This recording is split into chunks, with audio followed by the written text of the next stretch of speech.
Picture this. A dark dorm room, a young man scrolling through his phone, staring at old photos from a protest he once marched in. One by one, he starts deleting them. No police officer called him, no judge ordered anything. He is simply quietly afraid.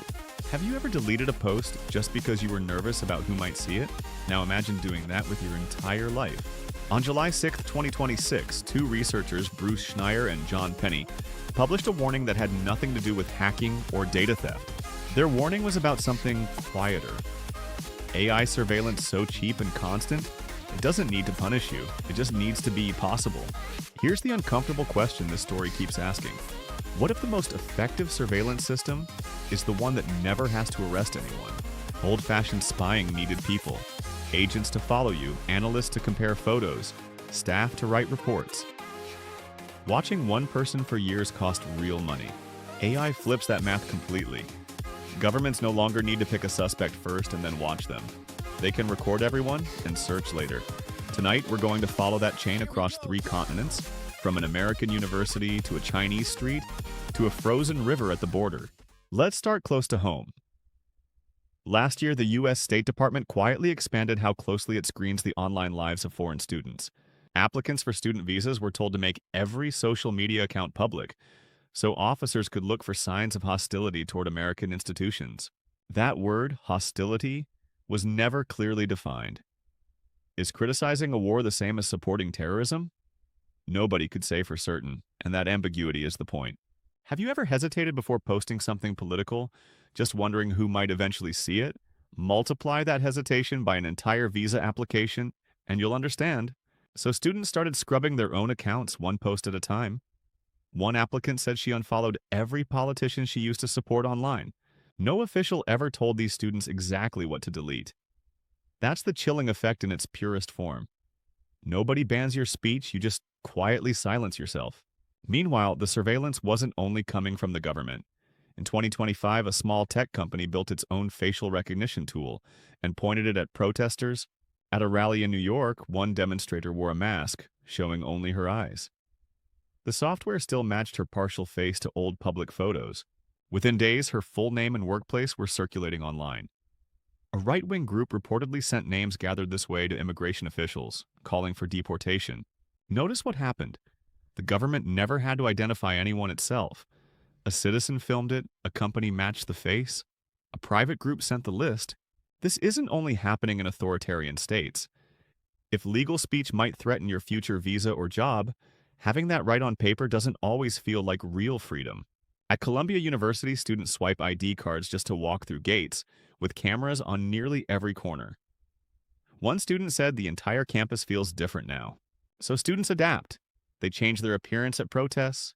They stop posting. Some even ask friends to stop sending them political news at all. Notice the pattern here. No one was arrested. No law was technically broken. And yet an entire generation is learning to make itself smaller, quieter, safer. Now let's cross the Pacific. Because in China, this same idea, control without needing to punish, didn't start in a lab. It started with a fire. In November 2022, an apartment fire in Urumqi killed at least 10 people. After weeks of strict COVID lockdowns trapped residents inside, people across China exploded in anger. And in city after city, protesters showed up holding something almost impossible to censor. A completely blank sheet of paper. Think about that for a second. What does a blank piece of paper actually say? Nothing and everything at exactly the same time. The protests themselves lasted only hours. But here's the part that matters most. The surveillance didn't start during the protest, it started right after. Police reportedly called some participants directly, asking them to explain their actions in writing. One person said everyone was frantically deleting their own chat history. Here's what most reporting misses. It's not only about who got arrested, it's about who never showed up to the next protest at all. Cameras had recorded the protest, but the real power came from connecting a face in that footage to a name, a school, a family, and a phone number. Now let's go somewhere the surveillance is even more intense. Xinjiang, in China's far west, home to millions of Uyghurs and other Turkic Muslims. One quick note before we go further. Xinjiang is not an average day in China. It's the most extreme example of what this technology can become. Human Rights Watch obtained the actual app that police there use, called IJOP. and reverse engineered it line by line to see how it really works. The app didn't just track suspected criminals. It flagged over 30 different suspicious behaviors, and many of them describe completely ordinary daily life. Contacting a relative overseas or having certain apps on your phone could also trigger a flag, no matter how innocent the actual reason was. This is the real shift happening across the world right now. It's the move from asking who broke the law to predicting who might someday be a problem. For a long time, staying safe simply meant not breaking any laws. Now, in places like this, safety can mean not looking suspicious to an algorithm at all. So what happens if the person caught in this net isn't even a Chinese citizen, but someone who fled North Korea just to survive? Picture a frozen river at night. A single person steps out onto the ice crossing the Tumen River that separates North Korea from China. For this person, crossing isn't like moving abroad for a better job. It likely means never seeing family again, and being branded a traitor if caught. But crossing that one river is only the beginning. What actually lies ahead is thousands of kilometers of Chinese surveillance to somehow get through. According to Reuters reporting, China has expanded smart facial recognition cameras and biometric collection all along its border with North Korea. Riding a train, checking into a hotel, or simply crossing a checkpoint can now trigger identity verification, with facial recognition quietly built into the system. Crossing the river only takes one moment, but this database keeps following you every single day, all the way until you finally leave the country. China treats these escapees not as refugees, but as illegal economic migrants, and has forcibly sent hundreds back to North Korea in recent years. The United Nations has repeatedly warned that people sent back face torture, forced labor, and in some documented cases, forced abortion. To be clear, AI surveillance is not the only reason crossing has become harder. Fences, patrols, and stricter enforcement all play a role too. But surveillance technology is quietly stitching all of these older tools together, making that entire chain of control faster, tighter, and much harder to escape. So far, every story we've told has been about authoritarian control, or a government leaning on private companies. Now, here's the twist you didn't expect. Some of this same technology wasn't born from a dictator's fear. It was born from an ordinary American police department that simply couldn't afford more officers. In 2011, Santa Cruz, California, faced rising property crime with a small police force covering a city whose population triples every summer. So they turned to something called PredPol, a system that had nothing to do with facial recognition. It only tried to predict where crime might happen next. It worked almost like predicting earthquake aftershocks. Wherever a burglary just happened, the software marked nearby blocks as places to watch closely for the next few days. Here's the strongest argument in this entire story for using this kind of technology. If an officer's car simply appears, a burglar just quietly turns around and leaves. No victim gets hurt. Nobody gets arrested. The crime simply never happens at all. Ask yourself honestly, isn't that exactly what good policing should look like? Santa Cruz police reported burglaries fell 19% within the first 6 months. But that number came from their own internal comparison, not an independent study. Here's the deeper problem researchers eventually found, and it's called a feedback loop. Read that term twice because it matters a lot. Police patrol a flagged area more often. More patrols naturally uncover more minor violations there. Those violations get logged right back into the very same system. So here's the honest question researchers had to ask. Did the algorithm discover where crime was happening, or just where police already happened to look?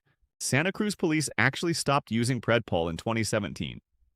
By 2020, the city council banned both predictive policing and facial recognition entirely for good. This story isn't proof that the technology itself is worthless. It's proof that even good intentions can produce very different results once flawed data gets involved. So let's step back from all these stories for a moment and ask the real question underneath every single one of them. When is watching people actually justified? Centuries ago, Thomas Hobbes argued government's core job is protecting people from violence and chaos. By that logic, choosing not to use surveillance isn't automatically the safe choice. But John Stuart Mill pushed back. Limiting freedom requires real concrete harm. Predicting a burglary on one street differs completely from predicting one person might turn dangerous. There's a newer idea called Republican freedom. It argues real power that someone could use against you limits your freedom, even if they never actually use it. Under this idea, you don't need to be punished to feel controlled. You just need to know, deep down, that someone always could punish you. Legal scholars Julie Cohen and Neil Richards add one more piece. Privacy was never about hiding. It's about having room left to grow, make mistakes, and actually change. This brings us to philosopher Michel Foucault's Panopticon, a prison with one central tower where a guard sees every cell, but no prisoner can tell if they're watched. So here's the truly unsettling part. The guard doesn't actually need to be watching at all. The prisoners simply learn to behave as if he always is. Remember that student from our very first scene, quietly deleting his own posts with nobody actually watching him at that exact moment? He had already built that watchtower himself, quietly inside his own head. And that, in the end, might be the most efficient surveillance system ever created. So how do we actually judge whether a system like this deserves to exist? Here are 8 honest questions worth asking about any surveillance program at all. Is there a clear legal basis?